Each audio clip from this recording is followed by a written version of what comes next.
Peter, you've been out for 6 months. It's the end of the year. Yes. You're in Form 2. If you pass the end of year exams with the current students, Yes. you go with them to Form 3. Yes. If you fail, You repeat. guess what happened? I was number 2. Best in multiple subjects. And you've been out for 6 months. Yes, doing manual labor in the village. I was building digital electronics. I'd done so many things. I was combining signals. People would not imagine that a Form 4 student is doing that without training in electrical engineering. Yes. They didn't even give me a certificate of participation. It was in Garissa. I cried. What's your take on AI and how it's moving? AI is a tool. AI can replace those that refuse to use it. Because now, if you are an engineer like me and you're writing code, I can't write code as fast as AI can write code. Now, there is this other issue of people using AI to do things, but once you strip off that AI from them, they really don't know anything. They have said a lot of profound things once you read, what they are posting and all that. It's okay until the real deal happens. You see, you will not go to a boardroom Yeah. to prompt the AI and present. Correct. No. You'll face real people. You'll answer real questions from real people. Yes. So if you don't have your substance, what happens? What happens? Ladies and gentlemen, welcome to the EE PowerTalk episode 102. And my oh my, after doing 100 episodes, there comes a time that you pivot. And pivoting is very important. And there are things we have spoken in theory in past episodes, but now we want to introduce experts who are actually doing that thing. And with me, I have a good friend of mine. His name is Peter. He's the CEO of Blink Electrics. I've mentioned it. Yes. Correct. Yes. Blink Electrics. And pull track. And Pulltrex. You guy, we'll get to that conversation of Pulltrex, but Yes. before that, that is your camera. You can introduce yourself, what you do in the tech industry specifically, Yes. so that people can get to know you. All right. My name is Peter Mbari. I'm an electronics engineer. And as I say electronics, people may think only devices, but electronics is everything from the device itself all the way to the cloud. So our specialty is in the Internet of Things. We create devices that are smart. We connect them to the internet to transmit data, to receive instructions, and to give you real-time insights into anything that you are doing. So basically, I'm a creator of devices and technology, and that's the space we are in. We are happy to be here. It's been a long time coming, and finally, we are making an impact. Yeah, Yes. very true. Now, I'll throw you a random question, because your feet is deep into tech right now, Yeah. and you see what is happening in the world of tech Yes. and innovation. What's your take on AI and how it's moving? My take is in two parts. One, AI is a tool. You must learn how to use it, because for us, it has accelerated our rate of development of the devices that we build. Secondly, AI can replace those that refuse to use it. Because now, if you are an engineer like me and you're writing code, I can't write code as fast as AI can write code. Very true. So I'll be replaced by an engineer who knows how to use AI to create code. Yes, because it'll be much faster, more efficient, and like that. So for people in tech and people in various other areas, they must learn AI and see how relevant it is in their individual fields, so that they can leverage this new tool, so that they can pivot as the AI, as the technology is growing, they grow with it. Yes. Because like for us now, we are able to create things that otherwise would take very long. Now we create it in record time. We're able to test ideas much faster with very little overhead. So for us, we are finding AI to be a tool that we cannot do without at this moment, because we're able to do things faster. But even more importantly is understanding of the underlying basics. You must understand the underlying basics so that you can instruct AI to give you something that aligns with your goal. You must understand the basics, then leverage AI to get you where you are going faster. Yeah. So now, way before AI, let's take it back a little bit. Yes. Because we want to understand what conviction did you get to just enter into the tech industry and all that, because we want to now get to understand specifically your journey and the journey of Blink. My journey is a long one. Let's start where it began. So the year is 2002. I'm a Form 2 student. I've just been kicked out of a school because of... You're one of those ones. Unfortunately. So I was just kicked out of school. Yes. It's a school on Gong Road. No need to mention names. And I was one of the best students, but I was dissatisfied. I felt like, something is missing. There's a lot of things you are not doing. And so it made me feel like we could do more. But then, of course, when you voice your opinion, it's a private school. Those things are not, they don't take some extracurricular activities with seriousness. Yes. So I was kicked out of school. I went back to the village. I was labeled a rebel. They even labeled me a drug dealer, all those things. Yes. I worked as a manual laborer carrying firewood for the KTDA factories. Back then, it was a serious business. So my shoulder actually turned black from the carrying of the firewood. Yeah. Then, by luck, one of our villagers is a teacher at one of the local schools. Yes. So he introduced me to that school and told me that, Peter, Yes. if you get a chance to go into this school, you must behave. Of course, they know me as a rebel. They think I'm a rebel. Then I get a chance. And you know what the challenge was? Peter, you've been out for 6 months. It's the end of the year. Yes. You're in Form 2. If you pass the end of year exams with the current students, Yes. you go with them to Form 3. Yes. If you fail, You repeat. you repeat. Guess what happened? You passed. I was number 2. What? Best in multiple subjects. And you've been out for 6 months. Yes, doing manual labor in the village. What were they teaching? No, the thing was Yeah. that, of course, I was bright. Yes, I yes. still am. And that we had been doing, I was ahead. We were ahead on the syllabus. Kind of we were matching. Yes. Like they were 6 months behind.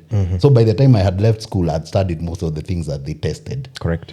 And then so I just performed, like usual. It was never a problem for me performing. In class 8, I got, like 630 marks out of 700. Ah. Yes, and then joined the same school in Form 1. They sponsored me. But then there was all those conflicts. Yes. So eventually I parted ways with them during that time and then joined that day school. Now when I joined the day school, everything changed. Uh-huh. So the day school, it's open. You report at 7. Yes. You leave at 5. Yes. The library is accessible. You can access the sports facilities. You can access the lab. Yes. So during the 6 months while I had been at home, I'd also been shadowing a local fundi. Okay. He's actually my neighbor. So I'd been going to him. He's repairing watches. You see the Casio watches, Yeah. the radios back then. So I was shadowing him. So as I'm carrying the file during the day, 1 hour in the evening, we sit down, repair radios. So I picked up electronics. Once I got into school, Yes. and now I had access to the lab, there are batteries, Ah. there are all these other lab equipment. I was experimenting with electronics. Correct. Then in Form 3 came Science Congress. I was like, I should participate. Do you know what I did? Yes. Because I usually slept too much, I'd made a louder alarm. You see, the Casio was Yes. too Was beeping, just beeping. Yeah, just very small beeps that I could never hear. So I'd built an alarm that would now amplify that sound to make it louder for me to hear in the morning so I don't get late. So I took this project, Yeah. added a small switch, and converted it into a burglar alarm. And I presented it at the Zonos as my project. Yes. Guess what? I was number 4. Wow. I was number 4 in the Zonos. And one thing I know, you don't give me a second chance. Because once I know I have a chance at winning, Yes. You go for it. takei hota na goko. Yeah. Yes, I have that drive. When I see the win is at hand, I'll go for it. So there was that now 4 projects were to proceed. So I went to the next level. From the next level up to the nationals, that year I was number 1 at every single level, all the way to the nationals, and I took the national prize for physics exhibits in 2003. It is on record. You can check. I have the papers. Wow. That was how I got into electronics. And now, from that point on, it's been me and electronics. So 2004, I participated again, went all the way to the nationals again. But now this time, I met the same judges and I'd gone too far. I was building digital electronics. I'd done so many things. I was combining signals. I was doing, processing that otherwise, people would not imagine that a Form 4 student is doing that without training in electrical engineering. Yes. So they didn't even give me a certificate of participation. It was in Garissa. I cried. Yo. I cried. So what was the explanation on that? That someone had done it for me. They underestimated what you could do. They could not believe that I have understood that much electronics to be able to pull off such it was a digital burglar alarm system. Yes. Yes, that's what I'd built. So they denied me the chance, and that was it. I did not get a certificate of merit or a certificate of participation. I didn't get anything. So now at that young age, what did that do to you? Because again... it broke my heart, but my mind was set. I already knew what I wanted to do. My teachers used to encourage me to do medicine. I knew I don't want to do medicine. I needed to do electrical engineering. Yes. And so when the time to choose a career, a course at the university came, I chose electrical engineering. I actually chose electrical engineering in different institutions. Yes. So I chose University of Nairobi as the first choice, JKUAT for mechatronics, Yes. and another university, I can't remember the third one. So I chose careers in electrical engineering. So I got admitted at University of Nairobi. Luckily, again, I got a full scholarship to study engineering. Okay. Yes, by Kenya Breweries. Oh, okay. Yes. Oh, I think you had shared a certificate of the same online. Yes. I posted it. Nah. Posted it because it was just 5 chances. Actually, like 3 chances. There was me, another guy, and another guy. So we were 3 of us across the country. I got one of them. So now, how do you land that scholarship? So it so happened that maybe I've not mentioned I come from a very humble background. So we were not rich. That's why I was at home for 6 months because there was not even money to take me to another school. Correct. The school I went to, I had to join the bursary club to be able to, get through school. Yes. So the good thing with the bursary club is that we were not to be sent home to collect fees. So in the evenings, when everybody else has gone home, we would work for the school and we would get paid. Yes. So either tend to the cows, tend to the farm, help in the kitchen. That's what happened. And so by the time I was getting out of Form 4, I scored my A's easily, all of them. Actually, I only had 1 A minus in Kiswahili. Wow. Yes. And by the virtue of you having interest in engineering and all that, it means you took physics and all. I taught physics. My last class, I taught them physics. The Form 3 that was there, I taught them physics on behalf of our teacher. Yo. Yeah. He told me, teach them, Peter. You already know these things. I don't need to teach them. You can do it. Yeah. Then I taught them physics. I taught them electricity. And, it was just easy for me because, it just comes natural. Yeah. So now you joined the university when university was a university. Now, how I joined the university and how I got the scholarship, there's a man in the village. He was vying for MP. His name is Kenywa. So he used to... We became friends. After Form 4 now, I have my A's. I'm trying to look for a way to survive. So I go to him, ask him if he can, get me a position in the tea factory as a worker there. Maybe, feed firewood to the boiler or something. Just to get food on the table. Because by then I was also taking care of my 3 siblings. Okay. So he saw my papers and he was like, Peter, you deserve better, but I don't know what I can give you right now. So let's just keep tabs. So he's the one who was actively looking for these opportunities on the papers. Yes. So he found the first one, he brought it to me, we filled, I delivered to Strathmore by hand. Wow. On the first year, on 205, I delivered. But then it was too early because I was to join university the following year. So in 2006, we filled again and I delivered in person. That's how I got the scholarship. Okay. Yes. So that's how I got there. So now with the full scholarship, I had nothing to worry about. Fees is paid. I have pocket money. I can concentrate on engineering. Wow. So University of Nairobi. Yes. Which degree specifically did you do? Electrical and electronic engineering. Yes. So now how did you stumble on software? Because again, we have seen... You see, electrical and electronic engineering is the mother of all these other courses that revolve around electrical things. Okay.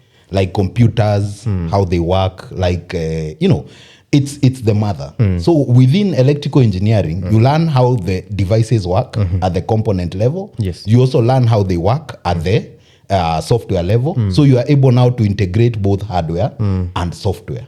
So like computer science is a spin-off from electrical engineering, purposely,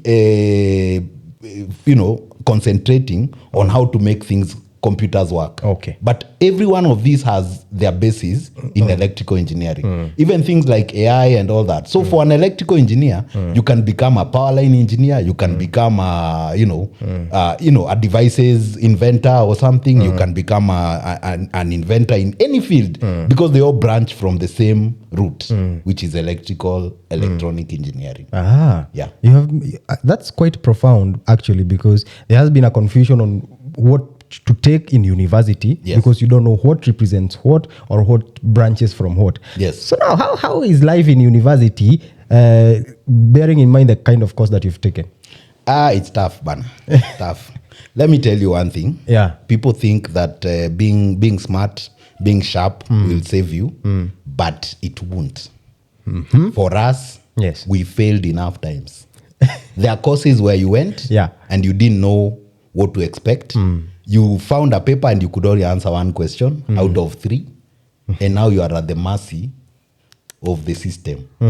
So some courses are very difficult because they involve, things like thermodynamics, analog electronics, very, very abstract concepts. And some of them are too elevated that we end up not understanding them. But by chance, we get to understand some of it, we get to pass the exams. But then now you find alignment within different fields. Some people will find alignment in power, others will find alignment in electronics, others will find alignment in software. So all these things, Yes. the others will find alignment in machines. So you find the different engineers become different people, as much as all of them have the same qualification, but each one of them has their own specialization. Correct. So you find that now that becomes, the field is very wide and there are very many applications where people can, do their thing, and all of it is profitable. So whether you're in devices, whether in power, whether you're in software, others like myself, we combine both devices and software. So you find that now the specializations are many. Yes, like others will do house wirings, others, all industrial works. The field is wide.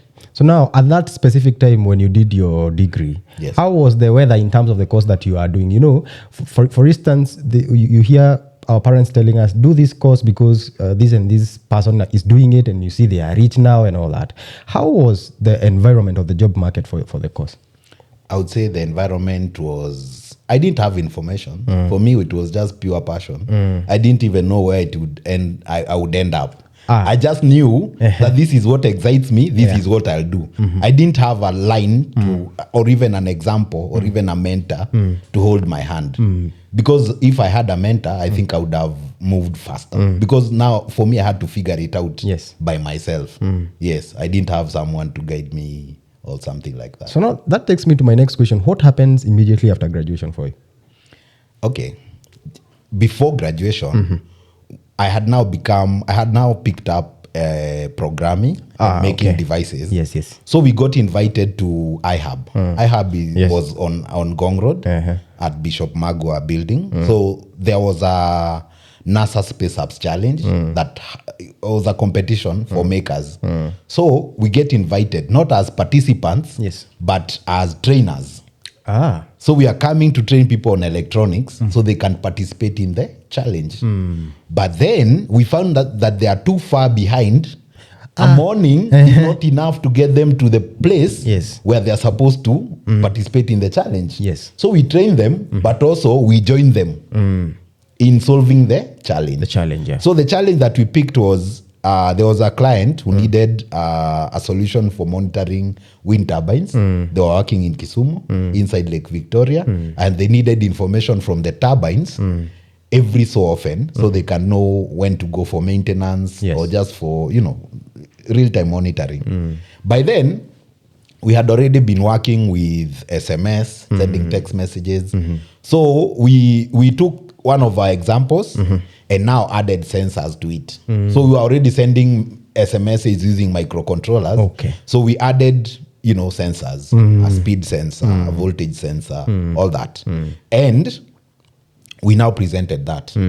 The following day, by the end of that day, we didn't go home. We spent the night writing code. We woke up, wrote code. By the end of that day, we presented our solution and we won the People's Choice Award. It was a global competition and we won the People's Choice Award. The proposer of the challenge, the company, hired me from that point on. And your university? I'm still in the university. I've not even done my final exams. By the time I was graduating, by the time I finished my exam, I walked into my job. And even before the exam was out, I was already working. By the time the graduation was coming, I had to leave my job to come and graduate. Wow. Yeah, so that is what happened for me. Yeah. So the idea was because at that time we were already training people. We were offering training at the Fab Lab, at the University of Nairobi Fab Lab. It was free. So we would invite other students to teach them what we know. So out of that training, we were able now to be invited to other events to train others. And now we were able to do quite a lot. So that is how I landed my first job. And from there, it's been smooth sailing. So now, you're in employment. Do you relax and say, now this is what I wanted, I'm doing I'm getting paid to do what I love? I loved it. I kept learning. Of course, don't stop. We now started building circuits, writing code, interfacing with the web. You see, initially we started by sending SMSs.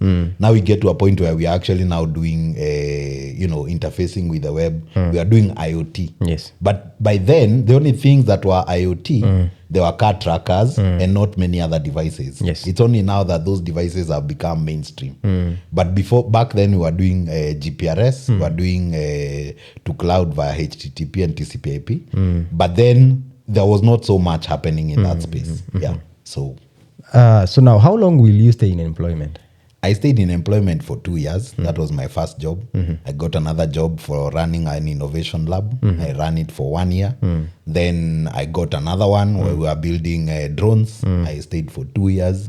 I got another one now that I used to pivot. The last one is why I pivoted into now my business. That was in an industrial setup and I loved it. I loved the industrial experience. I saw what people are doing with electronics. It inspired me so much. By the time I was leaving that job, I was sure now I wanted to do my own business. Yes, based on my learnings. Yes. So now what exactly inspired pivoting? Because again, the conversation right now when it comes to employment and all that, people are leaving employment with a lot of negativity and all that. The reason why people want to pivot to other things is because employment, quote unquote, is not working. So how was the experience for you? For me, employment was not easy from the word go because I resigned from every job that I ever held. Actually, I was to ask you this question of, you've mentioned another job, another job, another job. Is it promotion? Is it being poached? I resigned from all those jobs. Then when I realized that now this is the one I worked at I was working for a contractor for Kenya Breweries. He's doing electrical engineering, so I was managing his staff and things. Then I found that there is misalignment between what I'm wishing the work to be versus what it has become. Then I was like, I can't continue. I can't continue resigning from every other job. I can't keep looking for jobs. I get offered good jobs and then I resign every time. So I was like, this has to end. And possibly the way for this to end is for me to become the boss I've been wishing these people were. So I stopped pushing it on them and I decided I'll do it myself now and see where I'll go with this. So it was an internal conflict of wanting to execute something, but there is a block. Yes, because now you see, sometimes you find that in this work environment, I'm working for you. I need you to be on my side. As your employee, I need you to be on my side so that as we are facing the client, we are a single front. Correct. But if there's a mistake, it's for you to correct me in private. Then we can address it as a team. Address the client together, you know.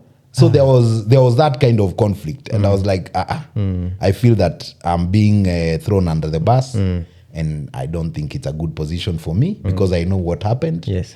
And I cannot take it. So I'll go build my own boat. If it sinks with me in it, Yes. fine.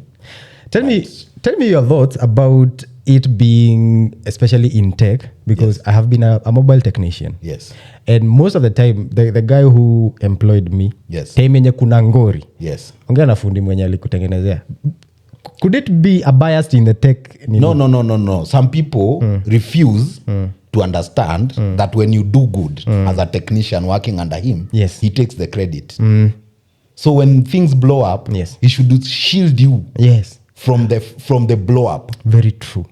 Because I've seen that it has happened. It happens with my guys. But whenever it happens, if it's fighting, we fight in private. Yes. But if it is facing the client and I'll own up. Yes. And I'll not allow my guys to be accessed. Yes. I'll deal with them. Now me, I deal with the client. It's my client, I deal with the client. My guys, I deal with them because they are my guys. That's how I do it. And I make sure that my team knows that I'm solidly behind them. So that even when things are going wrong, they report to me fast. So that now I'm able to come in, save the situation, Yes. know what to tell the client. So because sometimes when we build that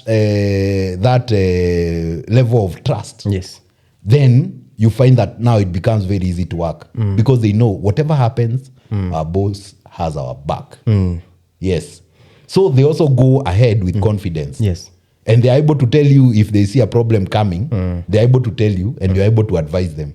But it needs to become a very natural thing. It's a part of emotional intelligence as a businessman. Yes. Your client will come to you with problems. And your guys might mess up. You need to be able to handle each of them in a way that inspires confidence. Because for that employer who throws his employee under the bus, yeah. what do you think that employee becomes after that? Absolutely, ataanza kutafuta how to benefit from the nini.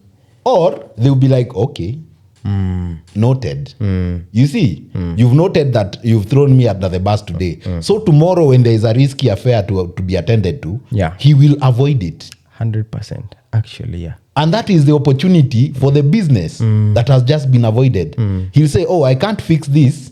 This one cannot be fixed. Yet, it's an opportunity. Yes. So the business loses money. The business loses customers. Yes. Why? Because you did not protect the workers. Yes. So for us as business people, for us as people who are representing our businesses to customers, we take the blame. And when the praise and the accolades come, we pass it to the team. Exactly. But make sure that the team are shielded from all these that may be coming from the customer. It's very, very important. And that way now, people will trust you when they work with you because they know Peter will defend us even if something happens. And that way now you inspire confidence, you inspire trust. People want to work with you. Even working with you just feels a good thing. Correct. And people want to do that. So for me, I had to learn the hard way because it happened to me, and I decided I want to be a boss that is different. Yes. And I've done that. I have an amazing team. Those that have come and left, we are friends up to date. Yes. If I need something, they'll help me with it. So it's something I had to learn. Yeah, and I had to learn because it happened to me, and I decided to be different. Yes. Now let's talk about pivoting. Yes. There's this assumption, Yes. you being an employee, assuming it's easy for the boss Yes. to run the business. Yes. And we have that bias of the reason why this person is not allowing me to do these things is because maybe he sees competition and all that. Yes. Now you're a boss. Yes. Back then you were not, when you were pivoting. Yes. How did you maneuver that now that you are the main decision maker? Being a boss is very stressful. It's very stressful. You must have a thick skin. And pivoting into business, especially after you have just come out of employment, Yes. it's very hard because it can crush you. For me, the year was 2018. I was lucky that year. By the middle of that year, I got one job to install a big system somewhere. Yes. So it did not hit me properly that times were hard. The following year, got so few jobs that I almost went crazy. That was 2019. I did not pay rent for a whole year. For your office? I was not able to pay rent. Ilikuwa 18K. I was not able to pay rent for a whole year. Wow. Yes. I was unable to pay rent for that whole time. At that time, I had one technician who I was working with. Yes. The one we had just done a project with. And he left because I could also not pay him. The number of times I asked friends to give me money for transport, they are countless that year. So it is not easy. You need to probably start something while you're still employed, gain traction, gather clients, start making some income, so that it's a smooth transition. So now how do you move out of such a sticky situation? For me, it was, I almost gave up. Okay, I almost gave up, but the problem is I'm overqualified. Yes. As an engineer at my level at that time, I was overqualified. I was, I had scored well all over the place. Yes. I have my degree. I have years of experience. People looking to employ are not looking for people like me. So either I'm getting big jobs or none at all. So it was very hard for me at that time. So by then I was doing industrial, works. And now when 2020 hit and COVID came, then there was the scare. The scare of the COVID. Correct. And being idle, I decided, let's do a ventilator. So we put some electronics together, we got some attention, got some media coverage, and that is how things changed for me. Yes. So now, I was actually to pivot that question to what COVID did to you, because we saw a very huge tech boom in the COVID because everyone is paying attention to what is happening online and the involvement of the tech industry. Yes. So now, that ventilator, how far did it go? We actually built, we started with the AmbuBag ventilator by pressing it using some mechanism. Then we pivoted to a pneumatic device where we were controlling pressure and volumes using other, specialized sensors and actuators. Yes. But by the time we were ready, the COVID scare had died down. Yes. So we kind of shelved that. We even founded a company at that time. But now for me, what happened is that we got so much attention. I started getting work. I was now able to, pay rent, get 1 or 2 assistants. Correct. And that's how, from that point on, from those networks, I was now able to leverage and now move into, proper business. But before that, it was scary. COVID actually helped me a lot. So now, maybe to take you back to the situation that you're in financially and all that. Yeah. Finances for a business is very key, especially cash flow. Yes. How did you get to maneuver that?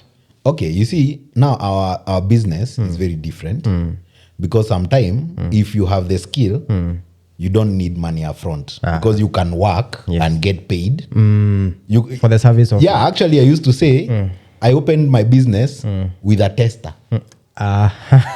You get? Yes. So I was able to walk in, solve a problem with only few tools and walk out with some cash. That's how we did it. So we used to make money, plow back. Okay. Make money, plow back. It's a shoestring budget. Nobody's investment. All we had is brains and an idea of what we need to do. So that's how we did it. So we plow back. But it's not for the faint-hearted because by then I have a family I have to raise. Correct. I have, rent I need to pay for business and where I'm living. All these needs are still there. But we are, pole too. We start now to leverage our knowledge. So we've done a lot of work in the industrial space, doing repairs. So machines fail, they call us, and that's why I got the name Machine Whisperer. A machine whisperer. Yeah, because now when people are stuck, I'm able to solve that problem quickly for them. Yes. So we became trusted as repairers. But now we needed to move away from that because sometime you'll go for very long without ever getting a job. Yes. So we needed to pivot to a business that has more predictable cash flow. Yes. So from repairs, now we are pivoting into a business that is more predictable. So we started now building our own devices. Yes, for IoT. So now I've had this conversation of manufacturing being a hectic thing in Kenya. Yes. How has it been for you? Ours has not been that hectic because basically our products are targeted. We have not made for the public market. Yes. We have built devices for specific applications, for specific clients, and mostly you find that those are usually not very many devices. So that one has not been a problem for us. Maybe now is when things are starting to pick up on that side, where we have devices for the public, and now those ones now are a bit more hectic because you have to make low margins and also huge numbers. So now the logistics and all that, the cash flow is a problem. Yeah, so manufacturing in itself is hectic, but once you align the supply chain and the labor, then the output is guaranteed. But arranging that is actually now where it's a bit challenging. You mentioned something on IoT. Yes. And it's a thing we hear youngsters, especially the people who are in tech, with the Raspberry Pis and all those things. And the Arduinos. And the Arduinos. Yes. What is IoT? IoT is Internet of Things. Internet of Things simply means a device that was previously fully offline now has presence on the internet. Let's take a case of a water meter. A water meter traditionally was a device that was installed and then someone would come and read. So you would get a bill saying this was the reading at the beginning of the month, this is the reading at the end, these are the units you've consumed, here is your bill, lipa pesa kwa hii account. Yes. Nowadays, you have water meters that are communicating. So those devices communicate to a system somewhere. They are read. The calculation is done. And even some are now prepaid. So you can just know that my water is running out, the one I paid for. Now you can top up. So that is now the IoT. IoT is just that. Being able to bring a previously not smart device and make it smart. That is it. So now, what is the opportunity or the space for IoT right now? The opportunity for IoT is very big.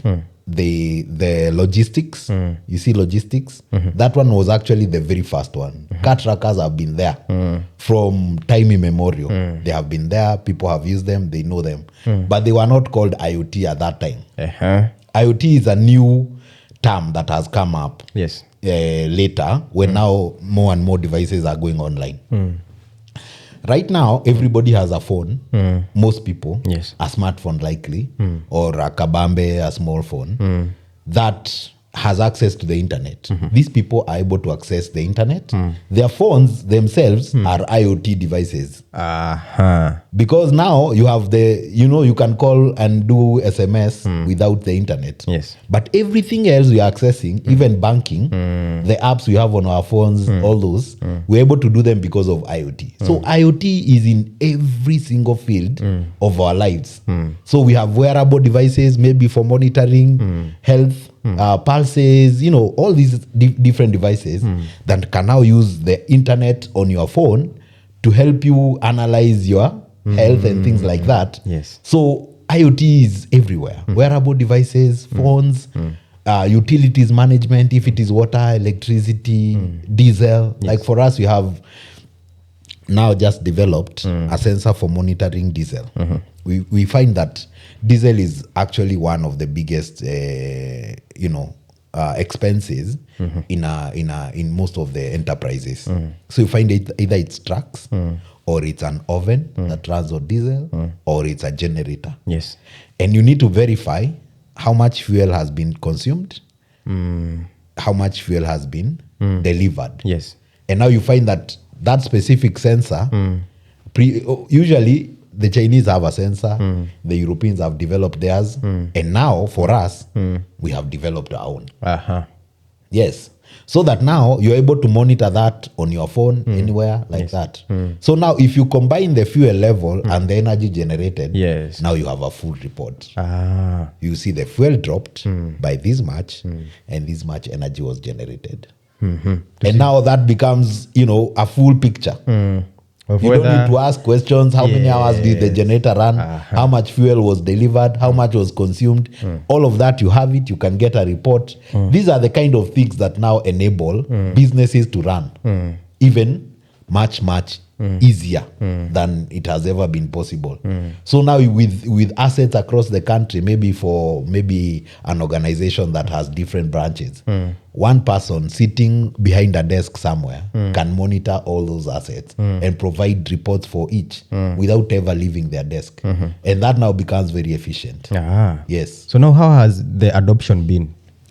It takes, some of these technologies are expensive. Yes. And they are not the primary thing. So unless it is very critical, the adoption has been slow. But now with the advancement in technology and the coming down of costs, we hope that now this technology will be accessed much more easily by different people in different sectors. But now for customers that is their most important data, Yes. like one of our customers, they use the IoT systems Yes. to monitor stocks. So they're using it to arrange logistics. How much do I need to deliver to this client? How much a tank space is left? How much should I load in this tank? So it helps them arrange how much they load, when to call the client. Previously they were doing phone calls. So you have to call 30 clients every day to find out if the stocks are low enough so you can deliver. So you find that it was hectic. But now with a single dashboard, Yes. showing sites across East Africa, my client has an easy time arranging logistics. And now their business has become much more smooth. Yes. So that is the power of IoT. And actually now for us, because we deal mostly with industrial clients, they will tell you their pain. And then now we are able to create a solution Yes. using IoT that addresses that pain directly. Okay. Because we have control of both the hardware, the firmware, and the systems on the internet. So we can build that chain, that stack of systems to enable the monitoring. And so that has been our biggest strength So in now, business. What advantage do you think a person offering end-to-end services like you do has, as opposed to other people who do integrations? You see, people who are doing integrations, like now, let's say people who are doing tracking, Yes. those people, they rely on other people's systems. Correct. Yes, they don't own the infrastructure Yes. where they are onboarding the client. And so they are not able to do as much as we can do ourselves. Again, now there is the issue of data privacy. If you've bought a tracking device from China, there is a new laws requiring that data be hosted locally. Yes. You see? Yeah. So they are not able to meet some of those requirements. But for us now, we can even have the client host their own data because we are able to create the system for them Specifically. So that is now the difference. Yes. Now, let's talk about a product that you have introduced and has gotten quite attraction online. Yes. Me personally being an ardent follower of that product specifically. Yes. Pull tricks. Yes. Where did that idea come from? So it so happened that in April, I was invited to a conference Yes. at ZTech. So I went, I talked, and there's this one guy who was there Yes. in the conference. It's actually the Arduino Day 2024. So he was there. He had been trying to get to work with me for a long time, but mostly I would just dismiss him. Maybe the idea was not exciting enough. But on this one day, he came and told me what he has done with M-Pesa and pool tables. So he was sending M-Pesa to a SIM card on a device in the pool table, and then the device would read the amount, and then it would allow you to play, depending on the configuration. Yes. I looked at that device and thought, what can we do different? Then I knew, because I know the internet, I've worked with devices before, I saw, can we prompt this from M-Pesa so that we don't have to receive here? Can we receive the money in a pay bill or a till? That's what I thought. So I knew we needed some software in the cloud. So we discussed, we prototyped. I told him, you know what, these were going to make it into a business. So we brought together a team. Yes. We founded a company. We prototyped the solution. And so on that day when we were going to test the first device on a live site, we were very excited. Of course, the device had been working in the office, but that is not enough. We needed to get it out to go and see how it will perform. And then the device was just perfect. We made a video. It was also perfect. The energy was there. And, you know, it was exciting for us even to see the reaction. And now we have been installing for other customers. We have built so many other devices. We made some changes in the business model. And it's exciting to actually launch a product that people want. It is difficult to sell, but it's easier now because people want this product. People are buying this product. We feel that we made the right decision. And because with my experience, I knew everything I needed to do, like set up a proper business, have a partnership agreement, all these things with my business partners, so that at the time of launch, it's just conversion. Wow. Yes. So now, pool tricks. The solution. What is the solution that you brought to the pool table market? So what happens is that at the pool table market, you find that people use coins to you know, the system has a mechanical coin acceptor. So you insert a coin, push it so that the balls are released for playing. Correct. Now we replace that with an electronic one. This electronic device connects to a server, and our server connects to M-Pesa. So we're able to receive money and tell the system how many games have been paid for. Yes. So now, can you customize according to the however you want to charge, or is it? Yes. The price per game is configurable. Okay. Yes. So it can work for anybody. So if you want to charge 1,000 per game, that's for you. If you want 20, if you want 30, if you want 40, that is all possible. Yes. Now, is it coming with its own software, or? The device is already programmed. So we have to provision an account number for that device, so that once you pay, the system knows which device to trigger. Yes. Yes. So now, how has the API been between you and the other service providers, especially the receiving money and all that? It's been good. We are enjoying. The only challenge is that some people want to handle their own money. So we are working on that because of trust issues. People want to be able to receive money in their own till numbers. We are working on that. People want to receive money on their own pay bills. We are working on that. Other people want to say they don't want to pay a commission. So we are introducing maybe now a standard rate. A one-time purchase? No, not one time. Because these services, they cannot run offline. They cannot run offline. So it cannot be one-off. The device on its own, it's useless without our software on the cloud. So there is a small recurrent charge that we want to introduce, so that now once you pay that, you're able to access the service for the time allowed. And then you can collect as much as you want. So that's where we are going. These are different conversations we are having. It's only conversation we are having now because we did not think of them before.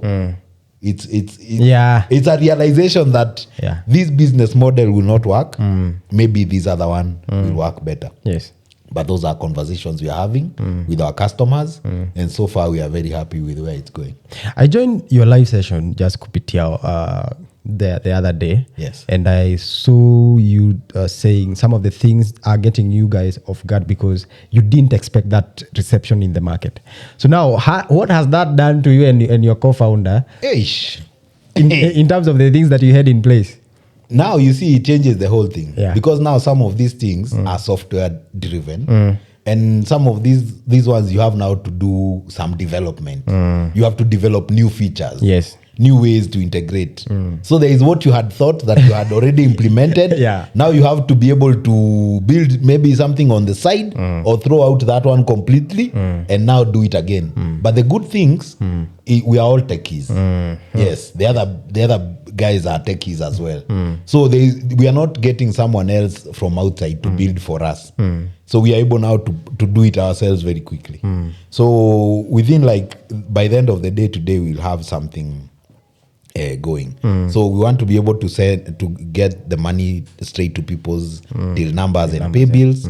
That's just an integration on the B2B side. Yes. And we'll be able to do that because we want them to have full confidence in our services. Yes. Wow.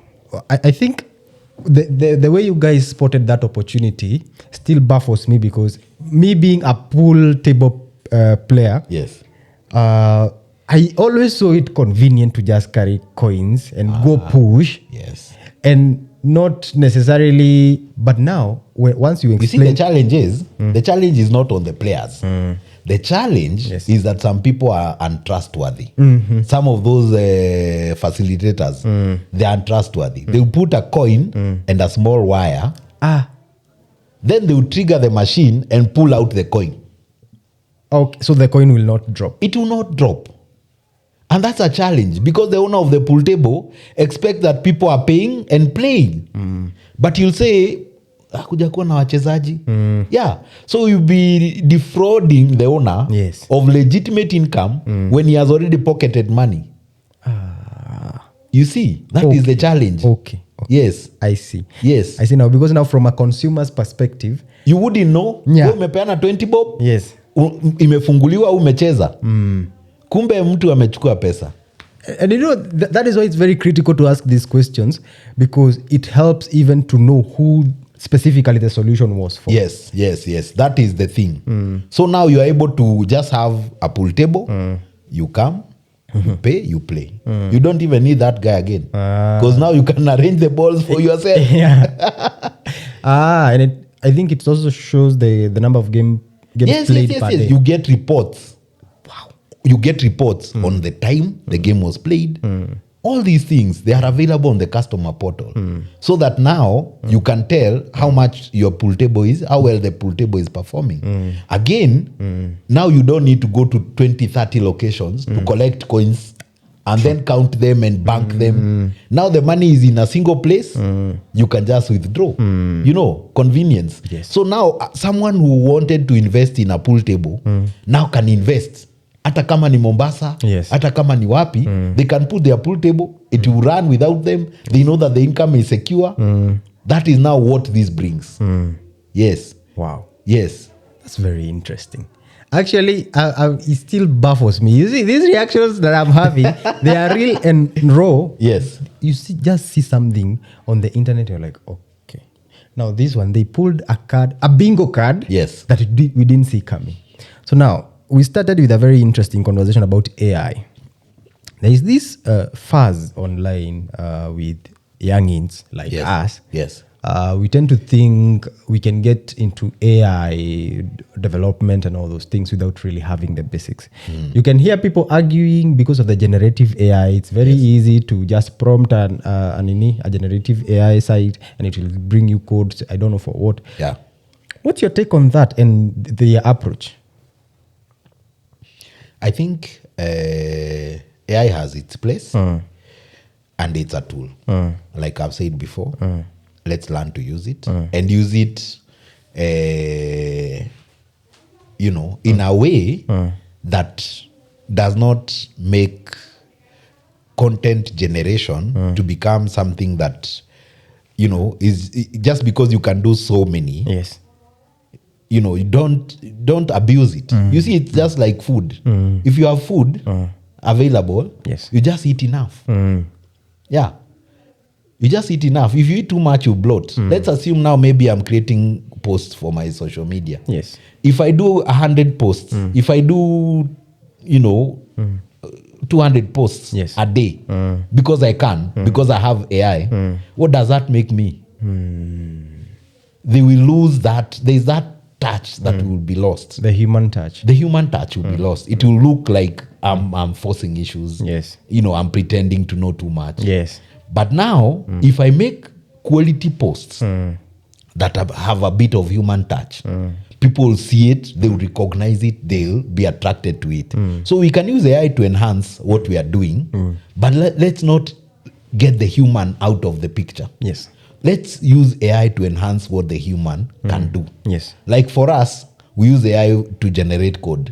We already know what we want. Yes. We use AI to generate that code faster. If it is a script I'm doing, maybe for a video, I can use AI to help me script the video, but I eventually have to shoot and edit the video myself. Yes. If it is images I'm generating with AI, I still have to bring in that human touch to it, so that now eventually it's content that people can consume and that they can relate with. I don't want to seem like an AI agent myself. I want people to relate with the human me.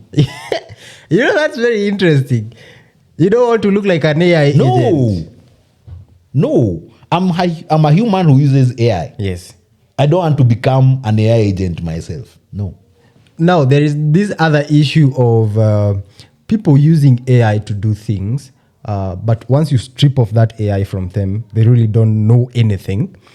And they have said a lot of profound things once you read, what they are posting and all that. Yes. But minus AI, like if we switch off your phone and give you a mic to speak. Yes. They are unable. And what does that do to an industry? Because again, there are people who are doing that and branding themselves names, founder, CEO. It's okay until the real deal happens. You see, you will not go to a boardroom to prompt the AI and present. Correct. No. You'll face real people. You'll answer real questions from real people. Yes. So if you don't have your substance, what happens? What happens? What happens when you're given the job and now your delivery cannot happen? Yes. What happens? It's a shame. Like for us, we've been engineers even before AI. Yes. So when AI came and we found that we can use it to make us even better, we embraced it. And we were selling even before AI. So now AI is just a way for us to be better, to be faster, to be more precise with our delivery. Yes. And so now it has made us, even more better as engineers. But if we remove AI, are we able to do the work? We're able to do it. But now with AI, we are better. Correct. So people must use it as a tool. It's just like these cameras and the recording. With this mic, we're able to record better voice. True. But without it, Yes. we would still record some voice. Yeah, some voice. Some voice, not very crisp, but maybe something. But now you find that this makes it better. So now AI must be seen as such, as a tool, and must be used as such to enhance what people already have. If people don't already have the basics, let them acquire the basics and then learn what tools they can use to leverage to become better. But there is no substitution for the basics. There is no substitution. Yes. Like myself, there is no substitution for understanding of basic things like resistors, capacitors, power, these things. You have to understand them to a point where you can now bring all that together to create a solution. Yes. Without that, there is no those things I post. You see, sometimes I'm posting very high level things. I'm posting very high level things. Like Pultrex, I didn't talk about the code and how it works and all those things. There's a whole stack of software that is running in the background. Correct. And that has actually been a very strong question coming from our customers. Yes. Asking, why do we need to pay a fee, a recurrent fee for this service? Yes. Then I tell them, without that system in the background, you cannot be able to integrate M-Pesa to a till number. Yes, and we are paying for that system. We are paying developers for that system. The device itself on the ground needs an internet connection. Yes. We are paying for that. Yes. So you find that there are these things happening in the background that seem like magic. You cannot see them, but they're happening. And that is now where we put our mind to build that bridge between a physical device and the M-Pesa payment from a customer's phone. That is how we are able to do that. Wow. Yes. So now, as we tie this conversation together, how has it been running a business, especially in the context of the Kenyan market? The Kenyan market is tough. T for tough. Very tough. You can easily close. Yeah. Like for me, I had to forego salaries. Since I started this business, I've never been paid the much I was paid 7 years ago in my previous job. I've never been able to pay myself anything close to that. That was 7 years ago. The thing is, building a business is a sacrifice that sometimes is too expensive. The question is, are we willing to pay the price? Because someone might see me today and imagine that my life is all nice and dandy. Yeah. But every single day, I have to worry about how I'll pay rent, how I'll pay my engineers, how we are going to get new customers to convert, Yes. how we are going to maintain the already existing customers. It's a constant battle. It's not for the faint-hearted. If people want to try, fine. It's a learning experience. It's a good one. It's a very rewarding one. Especially when you build something and you see that it has actually worked. Yes. For us, we had to endure. We had doubt. We've almost closed enough times. Yeah.